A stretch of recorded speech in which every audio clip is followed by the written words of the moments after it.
Terça-feira, 10 de fevereiro, mais um tema do dia. Eu sou o Vítor Hugo Monteiro e comigo tenho Diogo Matos, editor do 00, para analisar o clássico da passada segunda-feira entre o Futebol Clube do Porto e Sporting. Diogo, bom dia. Estiveste em conjunto com a nossa André Araújo no Dragão, enquanto representante do 00, e pergunto-te, num plano geral, como se pode descrever este clássico, que sensações é que te deixou? Vítor, antes de mais, bom dia. Eu acho que a forma mais simples de descrever este jogo, acho que podemos dizer que foi um clássico globalmente pobre e muito preso taticamente. Dá claramente a sensação de que ambos os treinadores preferiram não perder, ou seja, sentiu-se muito ali um receio de perder este jogo e complicar aqui a questão do título e da distância pontual.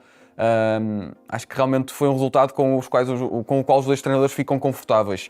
Porque afinal de contas, as ocasiões de golo foram praticamente inexistentes durante 75 minutos e só a partir daí, a partir do momento em que o Futebol Clube do Porto faz o golo, é que se viu as equipas a produzir realmente algo, digamos assim. Ou seja, o Futebol Clube do Porto um pouco antes, a partir do momento das substituições, já vamos falar disso. O Sporting, na reação ao golo adversário, a partir daí consegue sim ter algumas ocasiões e posteriormente chegar ao empate.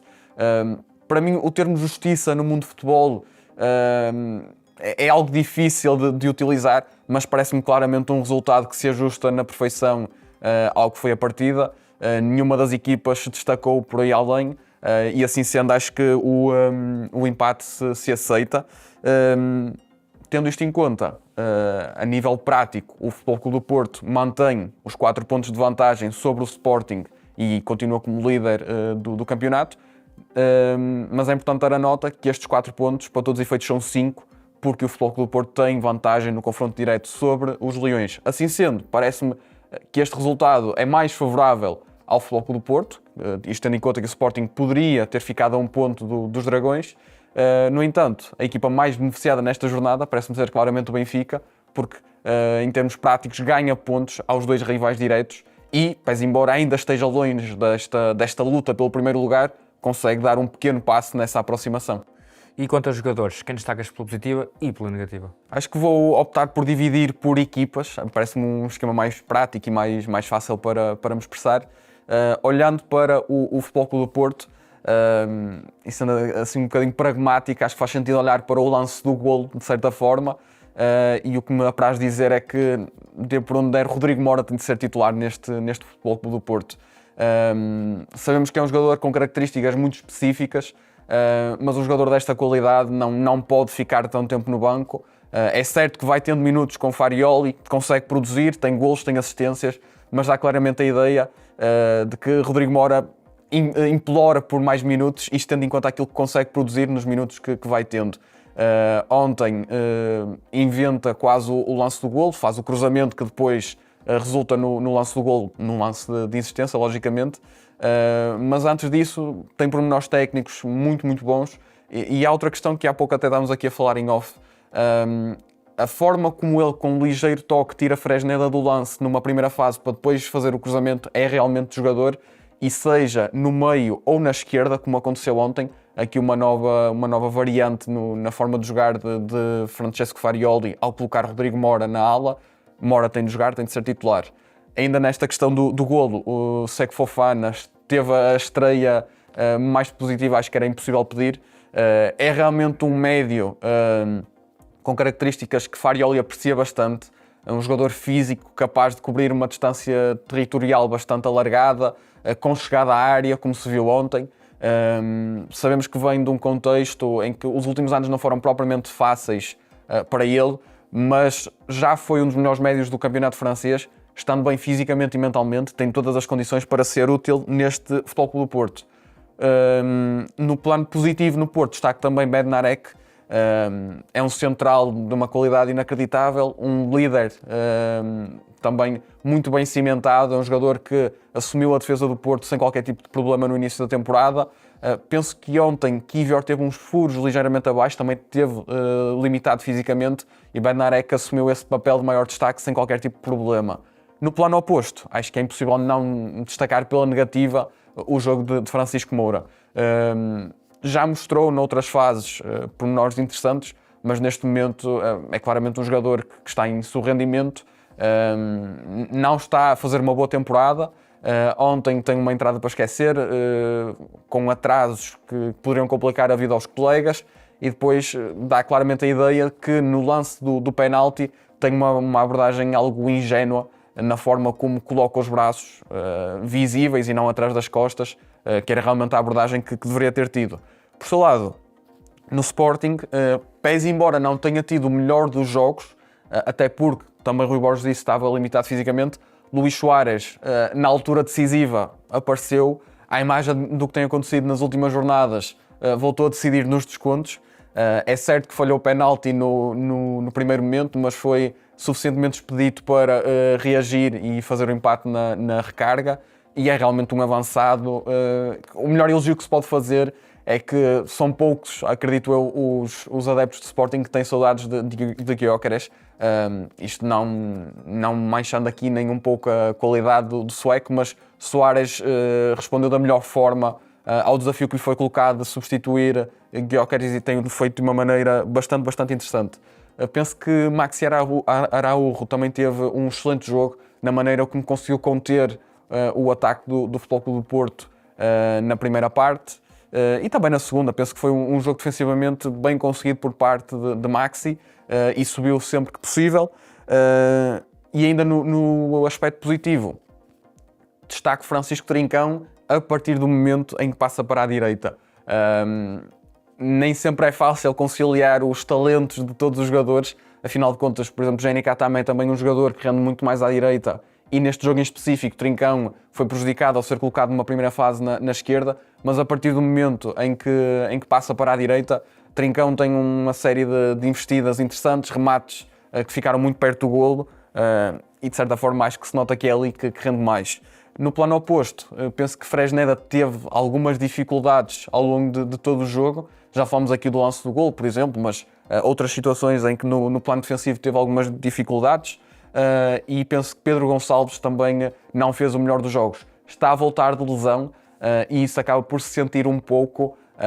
Parece ainda não estar no topo da sua forma e dá a ideia que neste momento é um jogador algo lento de processos e que não apresentou a lucidez que já habitou os adeptos do Sporting. E quanto a mexidas, antes que os dois treinadores, Farioli e Rui Borges, mexeram bem no encontro? Eu sinto que mexeram ambos bem, mas nesta guerra dos bancos penso que Farioli leva a melhor. Isto porque, tal como vem sendo o hábito no treinador do Futebol Clube do Porto, as mexidas aconteceram ali por volta dos 60 minutos, mas a verdade é que os dois jogadores, ou melhor, dois dos jogadores que Farioli lançou, neste caso Fofana e Rodrigo Mora, tiveram um impacto enorme no desenrolar do jogo. Portanto, acho que foram substituições realmente bem conseguidas e uma boa leitura de jogo. Nesta questão de colocar Fofana no meio para dar mais andamento ao meio campo e Mora mais técnico na aula, acho que foi uma boa junção. Parece-me que Rui Borges mexeu bem, mas mexeu tarde. Ou seja, tendo o Porto começado a crescer com as entradas destes dois jogadores a partir dos 60 minutos, Rui Borges só faz a primeira substituição aos 80, já depois de ter sofrido o golo, dá claramente a ideia que após ver o Futebol Clube do Porto a crescer, Rui Borges deveria ter mexido mais cedo. Ainda assim, nomes como Daniel Bragança e Luís Guilherme trouxeram uma energia bastante positiva para a pressão final do Sporting e nesse sentido digo que Rui Borges mexeu bem, apenas mexeu tarde. E como disse há pouco, estiveste na bancada de imprensa do Estádio do Dragão, como foi o ambiente, o que é que sentiste no estádio? Eu acho que nesta questão podemos dividir o tema quase em dois pontos. Para começar, mesmo sendo uma noite de chuva, os adeptos do Futebol Clube do Porto disseram presente, quase 50 mil nas bancadas. Afinal de contas também era um jogo entre o primeiro e o segundo classificado, de forma natural, mas a hora não era propriamente convidativa, as condições meteorológicas também não, mas os adeptos do Futebol Clube do Porto disseram presente, fizeram umas tarjas bastante interessantes no início do jogo, com a representação das pontes da cidade do Porto, e acho que é de enaltecer esse espírito, e também foram apoiando a equipa, principalmente no lance do golo. É um lance de existência e foi-se sentindo quase os adeptos a apoiar mais e mais à medida que o lance se ia desenrolando, e quando Fofana marca, solta-se realmente uma festa bastante bonita no Estádio do Dragão. No plano oposto, também é impossível não falar da situação da pirotecnia. por mais que se concorde ou não com a utilização de pirotecnia nos estádios, acho que é completamente inconcebível um jogo estar parado 4, 5 minutos porque os adeptos decidiram acender pirotecnia, o fumo, cobriu o relevado e o árbitro foi obrigado a parar o jogo durante 4, 5 minutos, ainda para mais numa altura em que se sente que, de certa forma, quebra o ritmo de jogo e o Sporting depois até vem ligeiramente por cima após esse momento, ou seja, foi prejudicial para a própria equipa do Futebol Clube do Porto. Isto surge ou seja, há uma primeira fase da pirotecnia, quando a primeira remessa é apagada, digamos assim, surge uma segunda e isto gera uma revolta enorme nos restantes adeptos, foi algo bastante visível e eu acho que nesta questão do ambiente fica esta nota de que acho que não faz sentido absolutamente nenhum um jogo ter de parar por este tipo de questões.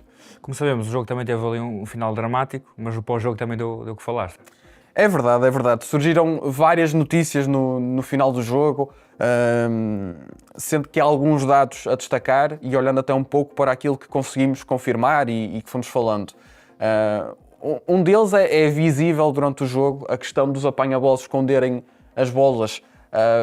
Vai um pouco ao encontro do que eu estava a dizer na resposta anterior. É inconcebível, vai contra todas as imagens do fair play que tanto apelamos, digamos assim, e que gostamos de ver. Logicamente há rivalidades, mas acho que há limites que não devem de todo ser ultrapassados.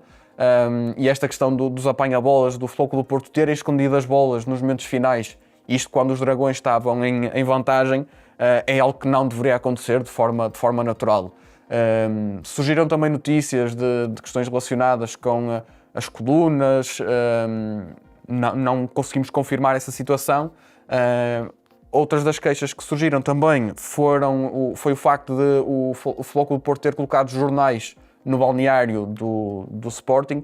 Segundo nos disse fonte do Futebol Clube do Porto, os jornais já tinham sido instalados em setembro, portanto é uma situação com a qual todas as equipas que vão jogar na condição de visitante ao Dragão se depara.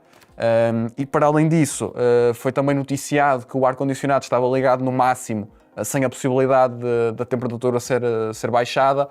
Essa mesma fonte explicou-nos que naquela zona a climatização é centralizada, portanto seria um pouco mais difícil fazer este controlo.